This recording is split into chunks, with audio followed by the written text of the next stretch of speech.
describe him to me. And Muslims, look at the description of your Rasul. And for some, this would be the first time you hear what your Prophet looked like. I saw a man of striking appearance. ظاهر الوضاء أبلج الوجه, radiant face, حسن الخلق, beautifully created. لم تعبه الثجلة, his belly wasn't protruding. ولم تزر به السعلة, nor was his head disproportionate and small. وسيم قسيم, proportionate and delicate, finely made, a specimen of a creation. في عينيه دعج, in his eyes there was a contrast. The dark was immensely dark, the white was excessively white. وفي أشفاره وطف, and his eyelashes were long. وفي صوته صهل, and in his voice was a natural echo. وفي عنقه سطع, and his neck was elegantly long. وفي لحيته كثاثة, his beard was full and thick. أزج أقرن, his eyebrows were arched, but they were not joint, it was separated.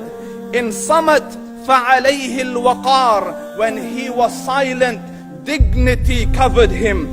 وإن تكلم سماه وعلاه البهاء, and when he spoke it was audible and clear, almost commanding and overtaking.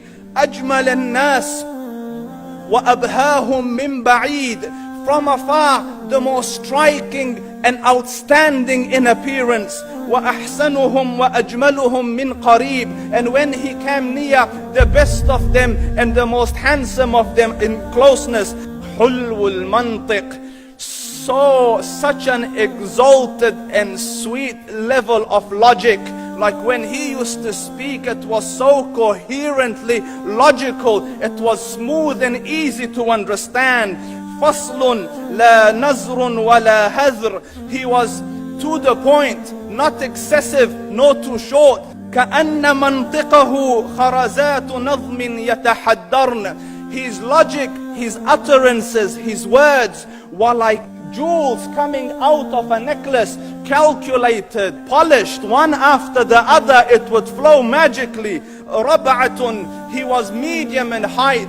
Your eye didn't have to strain to look up at him, nor was it tedious to look down at him. He was a comfortable sight to look at. له رفقاء يحفون به, he had friends, the people that were with him, they were working around him to try to serve and protect him.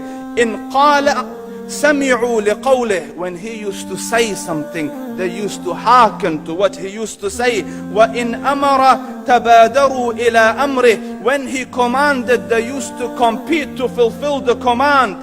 This is Muhammad Rasulullah.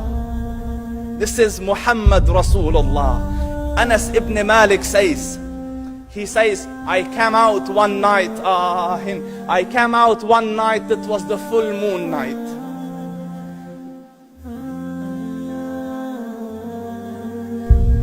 And I looked at the moon, and in the desert, understand, the moon is an awesome sight.